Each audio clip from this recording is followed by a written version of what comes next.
pagi semua. Pagi, Pak. Baik. Ini udah hari yang berbeda lagi ya. Nanti dengan Bapak tentunya Pak Martin. Dan sebelum kita mulai belajar kita, silakan anak-anak kita buka dengan doa dulu. Pimpin doa ya. Sudah mulai. Baik. Ada udang di balik batu. Mari kita belajar dan saling membantu. Nah, materi kali ini kita menganalisis sistematika dan kebahasaan. Materinya tentang esai dan juga teks kritik ya. Bapak ingin kalian berkelompok. Alia dengan Wita, Rizky Maradi, Pak Reni dengan Kara. Sepakat nggak? Kenapa?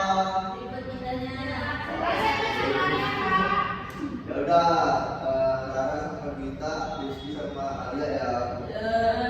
Tapi sebelum kalian berdiskusi, Bapak ingin kasih tahu dulu nih kisi-kisinya. Teks sistematika ya. Teks kritis dan esai berdasarkan fungsinya dapat dimasukkan ke dalam genre teks eksposisi. Nah, ini sama aja sebenarnya. Teks eksposisi digunakan untuk menyampaikan pendapat.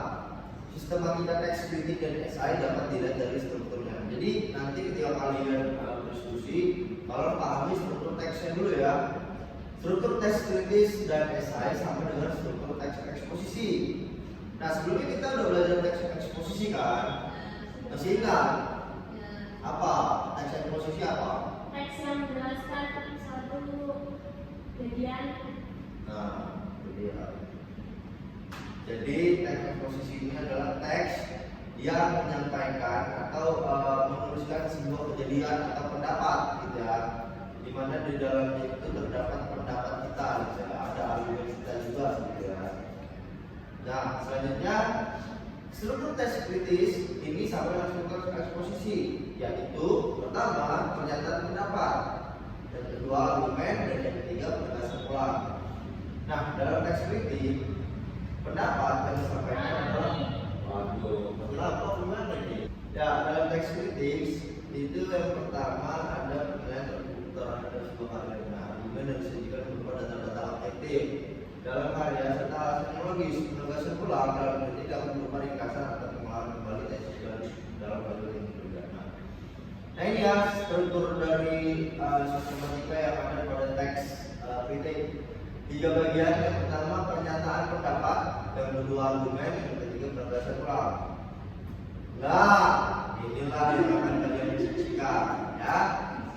Kalian bisa berdiskusi secara kelompok, tentukan nanti. Nah, ini ada 3 bagian, ada 3 teks. Silakan kalian tentukan sistematikanya seperti apa berdasarkan ini tadi ya, strukturnya ya. Kalian tentukan. Nanti ketika kalian berdiskusi secara kelompok, Bapak akan mengetes kalian secara individu. Jadi diskusinya secara kelompok, tetapi menjawab pertanyaannya akan secara individu. Paham? Oke. Silakan diskusikan. Bapak kasih kalian waktu 10 hari. 10 menit. 10 menit aja. Baik, sudah selesai anak-anak semua? Sudah berdiskusi semuanya? Oke, Bapak akan panggil kalian untuk menjawab satu persatu ya. Ya, baik, anak-anak, kita sudah berdiskusi ya, tapi Bapak ingin kalian menjawab secara individu. Silakan kepada saudara Kiki untuk menjawab. Yang mana yang ingin dijawab boleh. Ini kan ada 3 nih. Silakan jawab yang satu saja. Yang pertama, Pak. Baik. Bagian komen. Ya. Itu menurut saya bagian pernyataan pendapat. Kenapa pernyataan pendapat? Di situ dinyatakan Batman tak pernah satu maka ia tak berhenti. Iya Pak, itu hanya salah satu pendapat seseorang, belum tentu yang lainnya menyepakati pendapat tersebut. Ya, oke, baik ya. Jadi yang pertama ini adalah pernyataan pendapat ya, karena dari kalimatnya kutipan teks tersebut ini memberikan pernyataan tentang pendapatnya dengan kalimat Batman tak pernah satu maka ia tak berhenti. Baik, jadi benar ya, yang pertama itu adalah pernyataan pendapat. Selanjutnya Bapak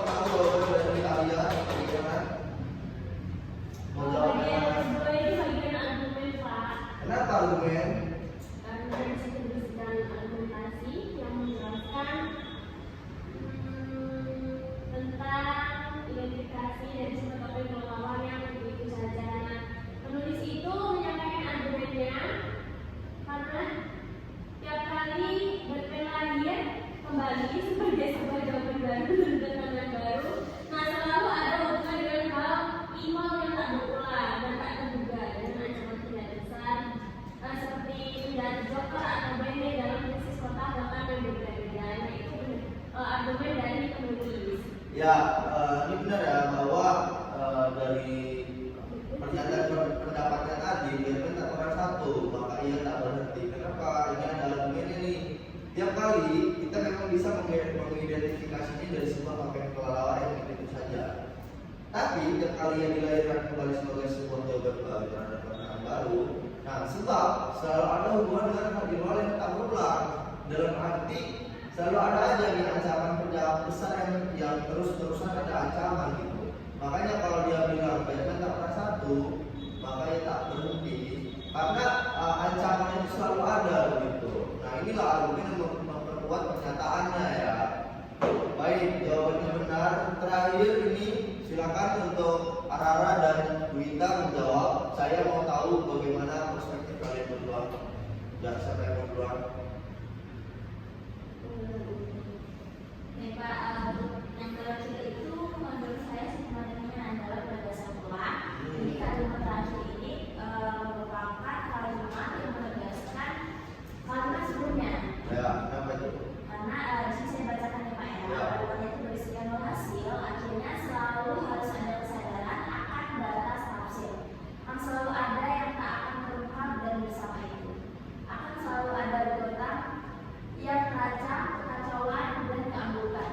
Itu sebabnya dalam debat Night Space, Inspektur Gordon tetap mau menjaga misteri dari biarpun digambarkan Bruce Wayne sudah mati, dengan demikian para penjahat yang cerdik sekalipun tak akan bisa melakukan atau kalimat ini merupakan penegasan ulang dari kalimat sebelumnya.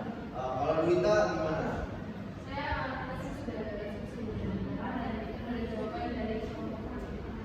Baik, ya jawaban dari penegasan ulang ini benar ya. Kenapa? Bahwa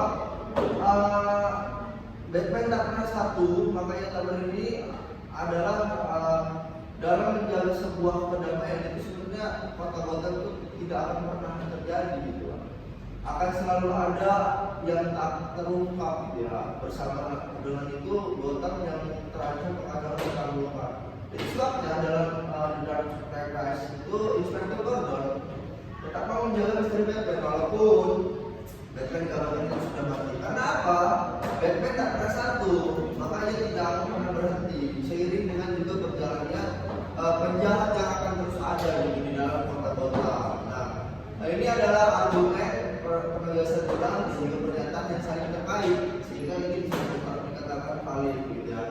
Nah, dalam diskusi kelompok kalian sudah bisa berdiskusi dengan baik dan dalam penyampaian secara individu juga kalian bisa menyampaikan dengan baik sehingga kita melanjut ke selanjutnya ya, yaitu ciri kebahasaan. Nah, dalam ciri kebahasaan di teksnya yang kritik itu menggunakan pernyataan-pernyataan persuasif. Selanjutnya itu menggunakan pernyataan yang menggunakan fakta. Seperti tadi ya, ada fakta-fakta yang digambarkan dalam teks ini ya. Menggunakan pernyataan atau ungkapan yang bersifat menilai. Nah, ini kan ada yang sifatnya menilai ya di yang pertama, yang kedua dan yang ketiga ini ya. Terus menggunakan istilah teknis berkaitan dengan topik yang dibahas. Nah, ini ada teknis-teknis nih yang kadang kita juga nggak tahu ya dia ngomongin apa. Di sini ada The Dark Knight, ini sebenarnya judul film Batman, dan juga ada kota Gotham gitu ya. Kita nggak tahu kota Gotham itu apa. Kota Gotham itu adalah kota di dalam universe Batman gitu ya. Nah, menggunakan kata kerja mental, nah ini terkait dengan karakteristik teks eksposisi yang bersifat argumentatif dan bertujuan mengemukakan sejumlah pendapat ya. Nah, ini ada kata-kata mental atau lebih emosional gitu ya, supaya menggambarkan bagaimana argumentasi itu ya. Selanjutnya menggunakan kata kerja yang sama ya. Nah, hal ini terkait karakteristik teks eksposisi yang bersifat argumentatif. Nah, dalam membuat teks esai kritik itu perlu memperhatikan sistematika dan pembacanya, dan juga kita dalam menganalisisnya juga perhatikan sistem dan pembacaannya ya. Apakah paham anak-anak semua? Ada yang ditanyakan? Baik, kita mengakhiri pertemuan kita hari ini. Kita sudah mempelajari bagaimana kita menganalisis sistematik dan bahasa, dan kalian juga sudah bisa menjawab. Secara kelompok kalian berdiskusi dengan baik, secara individu kalian bisa menyampaikan dengan baik, dan semoga itu akan terus dipertahankan. Untuk itu kita akhiri pembelajaran kita hari ini. Silakan ditutup dengan doa. Kita mengakhiri pembelajaran pada hari ini dengan doa mulai doa selesai. Baik, itu saja ya Bapak Ajiris, Bapak bersama, terima kasih. Terima kasih, Pak. Ampun bro. Perkenalkan, saya Alia Melia sebagai observasi lisan Saudara Martin dalam keterampilan mengajar kelompok kecil dan individual. Dalam keterampilan ini terdapat beberapa penilaian. Penilaian yang pertama yaitu adalah menunjukkan kehangatan. Saudara Martin telah menunjukkan kehangatan kepada muridnya dengan sangat baik. Kemudian penilaian yang selanjutnya yaitu menunjukkan kepekaan. Saudara Martin telah melakukan kepekaan terhadap muridnya dalam menyampaikan penyampaian materi di dalam kelas dengan sangat baik. Kemudian mendengarkan, Saudara Martin telah mendengarkan semua respon siswa saat pembelajaran berlangsung dengan sangat baik. Kemudian Saudara Martin telah melakukan kegiatan tanya jawab, kemudian menimbulkan respon dari siswa, yaitu dengan mengajukan jawaban kepada Saudara Martin dengan sangat baik.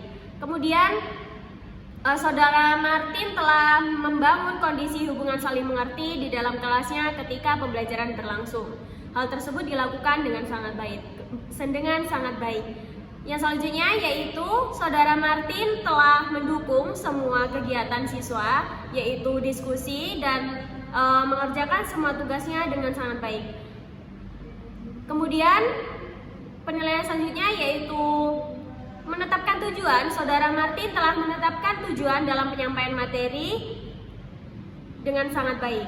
Selanjutnya yaitu merencanakan kegiatan. Saudara Martin sebelum melakukan pembelajaran, Saudara Martin telah merencanakan kegiatan seperti diskusi kelompok kecil, kemudian tanya jawab secara individu dengan sangat baik. Yang selanjutnya yaitu Saudara Martin telah memberikan nasihat terhadap muridnya ketika pembelajaran berlangsung maupun ketika sesudah pembelajaran itu berlangsung dengan sangat baik. Kemudian Saudara Martin telah membantu menilai sikap siswa, kemudian tugas siswa, kemudian kepribadian siswa dengan sangat baik saat di dalam kelas. Penilaian selanjutnya yaitu Saudara Martin telah